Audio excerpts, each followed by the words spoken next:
열왕기상 17장 8절부터 16절까지 말씀 돌아가며 읽겠습니다. 여호와의 말씀이 엘리야에게 임하여 이르시되 거기 머물라.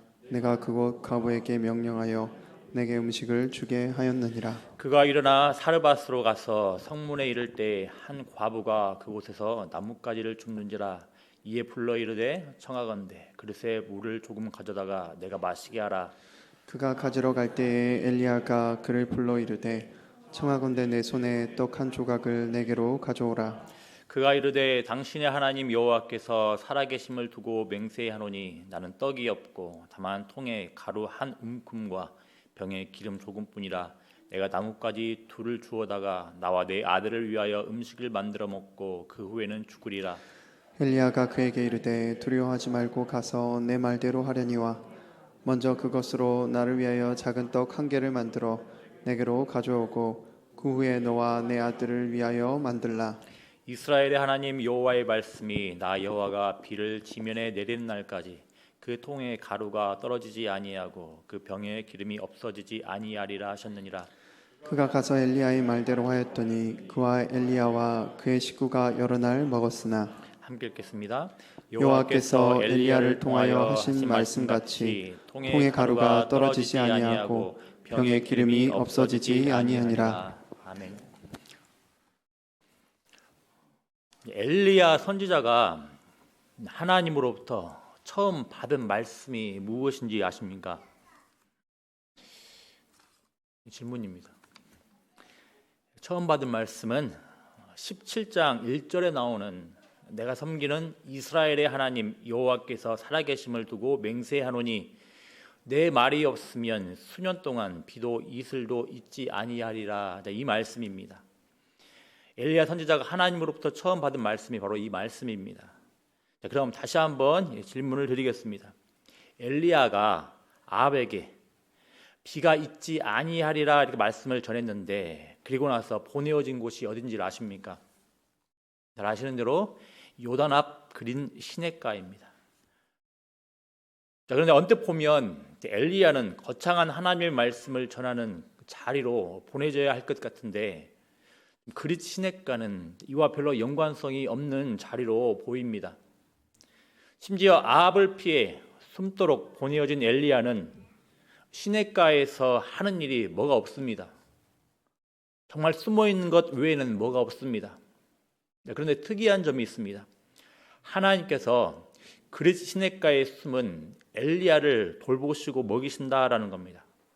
특히 까마귀를 통해 먹이신다라는 겁니다. 정말로 우리는 이 사실, 하나님께서 까마귀들을 통해 자신의 종을 먹이신다는 사실로 큰 평안을 얻을 수 있습니다. 그런데 좀 더 넓게 오늘 본문을 그릿 시냇가의 까마귀들과 연결해 보면 또 다른 하나님의 의도를 알 수가 있습니다. 잘 아시는 것처럼 까마귀는 이스라엘 사람들에게 있어서 부정한 새입니다. 조류입니다. 거룩하신 하나님을 성전에서 예배하는 이스라엘 사람들에게 있어서 까마귀는 부정하기에 멀리해야 합니다. 그래서 심지어 까마귀는 레위기 11장 15절에서 가증히 여길 조류라고 언급됩니다. 이런 사실들을 고려한다면 하나님께서 자신의 종 엘리야를 먹이시기 위해 까마귀를 사용하시는 것은 참으로 의아하기 그지가 없습니다. 그러면 다시 이런 의아함을 지니고서 다시 오늘 본문으로 돌아가 보겠습니다. 오늘 본문에서는 이런 하나님의 뜻과 비슷하게 연결되는 점이 있습니다. 바로 시돈에 속한 사르밧의 과부입니다. 시돈은 잘 아시는 대로 아합 왕의 아내인 이세벨의 나라였습니다. 그리고 16장 31절에서 언급하는 대로 이 시돈은 풍요의 신이라 할 수 있는 바알 숭배의 중심지입니다. 하나님께서는 그릿 시냇가에서 엘리야를 불러내고서 이제 사역지로 보내셨는데 하필 엘리야의 사역지가 바알 숭배의 본산이라 할 수 있는 시돈 사르밧인 겁니다. 그런데 주목할 점은 부정한 까마귀를 통해 엘리야를 먹이신 하나님께서 이번에는 부정한 우상 숭배지인 시돈 사르밧에 사는 과부를 통해 먹이신다라는 겁니다. 정리하면 그리 시냇가에서 엘리야에게 음식을 전해준 까마귀는 부정한 시돈 사르밧에 거주하는 과부를 예시하는 것이라 할 수가 있는 겁니다. 자, 이렇게 하나님께서는 엘리야를 이스라엘 내의 사역지로 보내지 않으시고 어떻게 보면 엘리야 편에서는 대적이라 할 수 있는 시돈 사르밧으로 보내어진 겁니다. 자, 그런데 왜 하나님께서는 엘리야를 시돈 사르밧으로 보내셨겠습니까? 단순히 피난하는 게 목적이라면 시돈 사르밧은 적절한 피난처가 아닙니다. 왜 하나님께서는 엘리야를 이스라엘이 아닌 시돈 사르밧에 보내어 돌보시고 먹이시겠습니까? 이미 이쯤 되면 성도님들 눈치들을 치셨겠지만 오늘 본문을 감싸고 있는 비와 가뭄의 의미를 살펴봐야 합니다. 그래야 하나님께서 엘리야를 시돈 사르밧에 보내신 의도를 알 수가 있습니다. 앞에서 말씀드린 대로 현재 북이스라엘의 왕은 아합 왕입니다. 그리고 이 아합 왕의 아내는 시돈 사람의 왕 엣바알의 딸 이세벨입니다. 그리고 아합은 이 이세벨이 섬기는 폭풍 후 비의 신 바알을 섬기며 예배합니다. 심지어는 북이스라엘의 수도인 사마리아에는 바알의 신전도 있었으며 또 이 바알과 짝지어서 등장하는 아세라 상도 만들었다고 이야기를 합니다. 그래서 이 아방에 대해서 성경은 또 평가를 내리고 있는데 어떤 평가를 내립니까? 16장 30절 31절 말씀에는 이렇게 평가를 합니다. 자, 오므리의 아들 아합이 그의 이전의 모든 사람보다 여호와 보시기에 악을 더욱 행하여 느밧의 아들 여로보암의 죄를 따라 행하는 것을 오히려 가볍게 여기며 시돈 사람의 왕 엣바알의 딸 이세벨을 아내로 삼고 가서 바알을 섬겨 예배하고, 이렇게 평가를 내리고 있습니다. 이런 상황에서 하나님께서 엘리야를 보내 가뭄의 저주를 선포하도록 하신 겁니다. 다시 생각해 보십시오. 지금 엘리야가 선지자로 부름받아 가장 먼저 대면한 자가 누구입니까? 아합입니다. 또 가장 먼저 선포한 말씀이 무엇입니까? 내가 섬기는 이스라엘의 하나님 여호와께서 살아계심을 두고 맹세하노니 내 말이 없으면 수년 동안 비도 이슬도 있지 아니하리라, 이 말씀입니다. 그리고 17장 7절 말씀에서는 엘리야가 선포한 이 말씀이 그대로 이루어짐을 봅니다. 땅에 비가 내리지 아니하므로 얼마 후에 그 시내가 말랐다고 이야기를 합니다. 그리고 이 가뭄은 다시 비가 오게 되는 18장 45절까지 지속되어집니다. 그러니까 오늘 본문이 포함된 17장부터 18장까지의 핵심 키워드는 바로 비와 가뭄인 겁니다. 비와 비의 신이 누구인가? 이것을 지금 말하고자 함인 겁니다. 자, 이런 맥락에서 오늘 본문, 특히 엘리야를 시돈에 속한 사르밧의 과부에게 보내신 하나님은 어떤 분이신지 이제 간략하게 살펴보기로 합니다. 세 가지만 간략하게 살펴보겠습니다. 첫 번째로 하나님은 이제 어디에서나 진정한 풍요의 주님이시다라는 겁니다. 여러분, 앞서서 엘리야의 선포를 통해 비를 주관하는 신은 누구임이 드러났습니까? 아합이 섬기는 바알 신입니까? 아닙니다. 바알은 엘리야가 비가 오지 않을 것이라고 선포하고 있음에도 아무것도 하지 못하고 있습니다. 바알은 아무것도 아니며 허상이라는 겁니다. 진정한 풍요의 주는 여호와 하나님이시다라는 겁니다. 특별히 지금 엘리야를 통해 여호와의 말씀이 어디에 임하고 있고 여호와의 능력이 어디에 임하고 있습니까? 시돈 사르밧입니다. 이스라엘 지역이 아닙니다. 하나님을 대적하는 세력들이 가득한 바알 숭배의 본산인 시돈 사르밧입니다. 하나님께서는 이곳 시돈 사르밧에서도 여호와는 이스라엘의 신만이 아니라 모든 곳에 하나님이심을 선포하는 겁니다. 오늘 본문을 보십시오. 분명하게 언급하고 있지는 않지만 과부 또한 시돈 사르밧에 거하는 여인이기에 바알 숭배자였을 겁니다. 그런데 지금 과부의 상황은 어떻습니까? 과부를 포함하여 바알을 숭배하는 자들에게 약속된 비는 없습니다. 음식도 없습니다. 생명이 위태로운데 아무런 것이 없습니다. 그리고 바로 이곳에 엘리야가 와서 과부를 향하여 말씀을 전하고 과부가 이 말씀에 반응할 때 과부가 그토록 갈망했던 음식이 채워지게 됨을 보는 겁니다. 사실 열왕기는 이토록 끊임없이 불순종하고 우상 숭배했던 이스라엘 백성들이 포로 생활 가운데 주어진 말씀입니다. 이미 멸망하고 끝나버린, 그래서 포로 생활을 하고 있는 이스라엘 백성들에게 주어진 말씀이 열왕기입니다. 근데 왜 이스라엘은 아수르로부터 멸망당해 포로 생활을 합니까? 진정한 풍요의 신인 여호와가 아니라 풍요와는 아무런 관련이 없는 이방 신들을 섬기고 우상 숭배를 했기 때문입니다. 따라서 포로 생활을 하던 이스라엘 백성들이 회복될 수 있는 유일한 수단은 여호와 신앙을 회복하라는 겁니다. 자신들의 생사 화복을 주관하시고 돌보시는 분은 다른 신이 아니라 예컨대 자신들을 포로로 끌어온 아수르 신도 아니고 바알 신도 아니고 오직 여호와 하나님이시다라는 겁니다. 여러분 보십시오.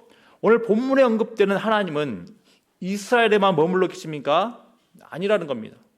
당연하게도 지금 이스라엘 백성들이 끌려온 곳에도 여호와 하나님께서 다스리고 계십니다. 사실 적잖은 경우에 우리의 신앙은 교회 내부에서만 발휘되는 경우를 많이 봅니다. 사실 그마저도 그저 입술만의 신앙일 때가 많습니다. 예배를 드리고 찬양을 하는 그 모습 위주로 우리의 신앙이 표출되는 경우가 많다라는 겁니다.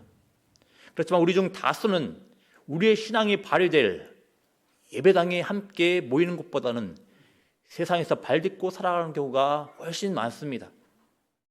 하나님을 배척하고 무시하는 세상 가운데서 살아갑니다. 여러 우상들을 숭배하고 결국엔 자기 자신들을 섬기는 세상에서 발딛고 살아갑니다. 많은 사람들을 만나고 살아갑니다. 우리의 신앙에 협조적이지 않고 오히려 위협이 되는 상황들을 만나고 살아갑니다.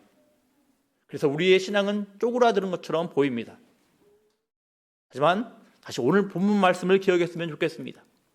이번 바알 숭배의 본산지라 할 수 있는 시돈 사르밧에서 엘리야와 함께 하셨던 하나님께서 여전히 우리가 발딛고 있는 모든 곳에 함께 하십니다.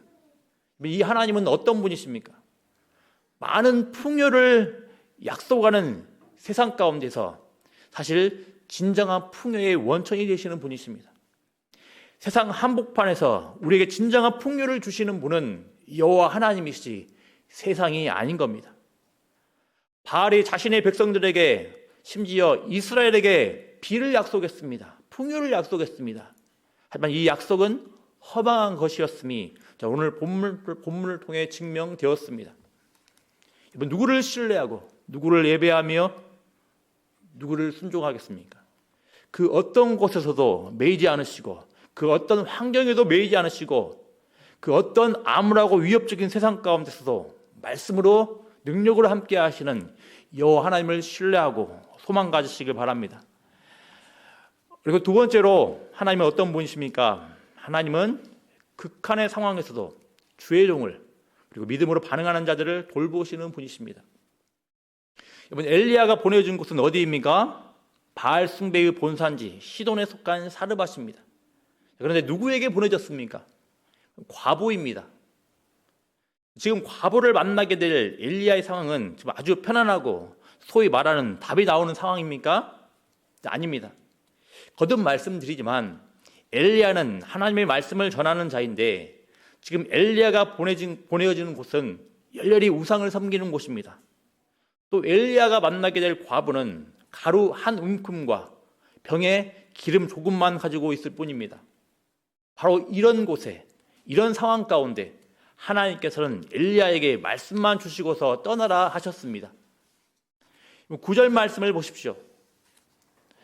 물론 엘리야는 이 말씀에 순종하여 참으로 답이 안 나오는 곳으로 떠났습니다. 만일 저라면 어땠을까요? 알 수 없습니다. 하지만 인간적인 생각으로는 많이 주저주저 했을 것 같습니다.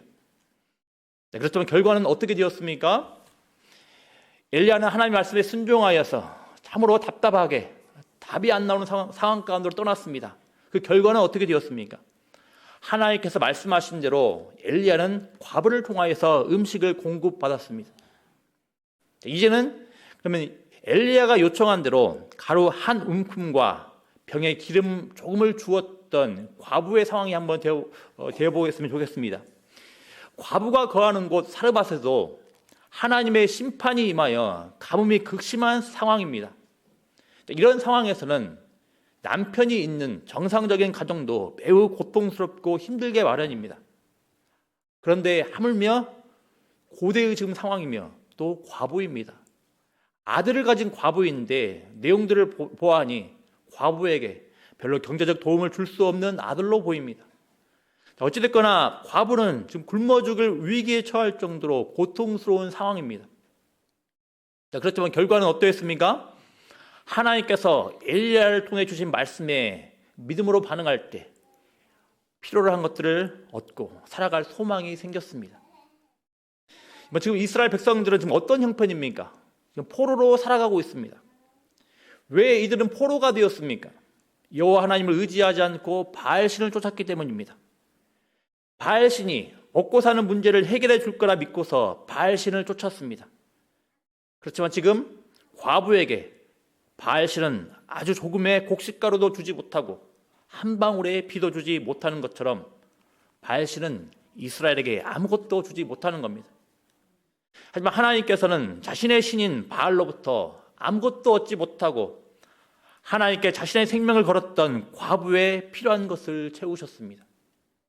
마찬가지로 막막한 환경 가운데로 향하는 자신의 종을 먹이셨습니다. 먹이시고 돌보시는 장면을 한번 봐보십시오. 이렇게 답 안 나오고 좀 열악한 환경이 또 없습니다. 아무것도 없는 과부라니요. 하나님께서는 어떻게 이 과부를 통하여서 엘리야를 돌보십니까?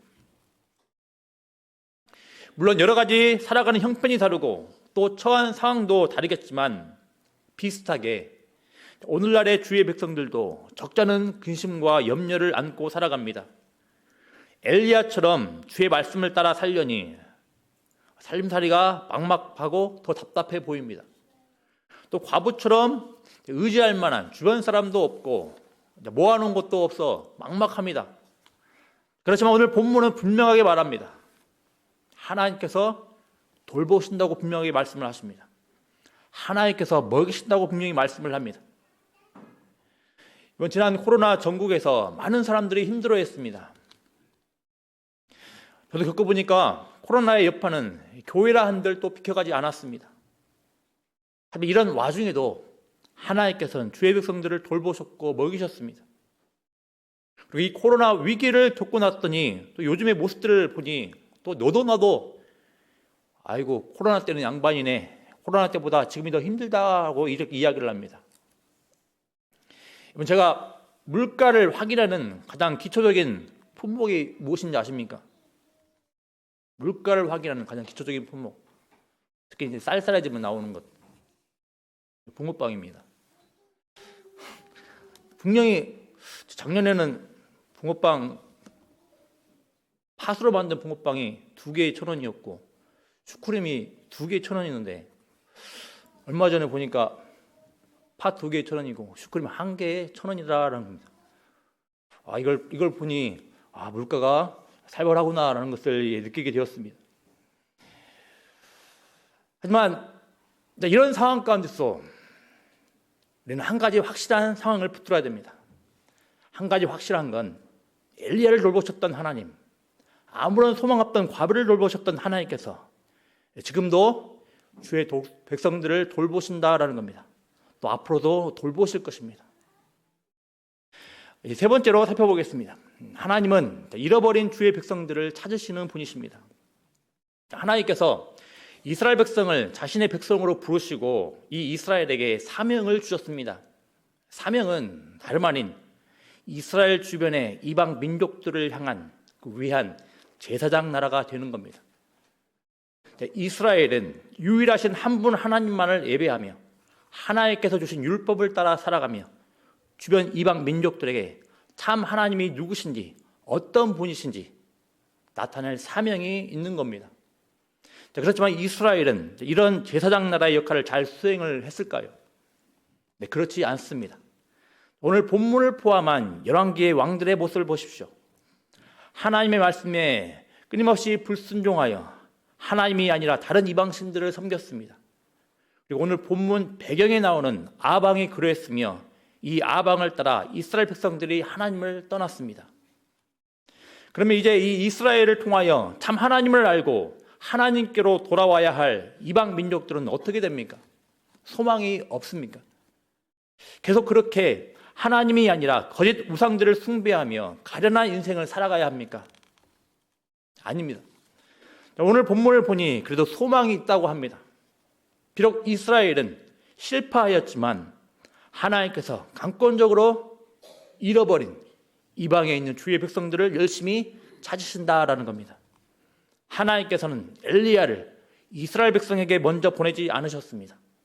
하나님을 거부하고 불순종했던 이스라엘 백성에게 먼저 보내주지 않으시고 하나님께서는 오히려 거짓 신들의 거짓과 무능력에 치여서 참 하나님을 갈구하는 과부에게 엘리야를 보내셨습니다. 아무런 소망이 없이 절망 가운데 살아가던 과부에게 하나님께서는 엘리야를 보내신 겁니다. 마찬가지입니다. 하나님께서는 지금도 자신의 잃어버린 백성들을 찾으십니다.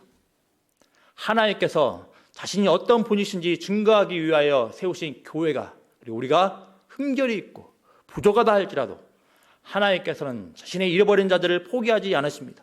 포기하지 않으시고 자신의 백성들을 끝까지 열심히 찾으십니다.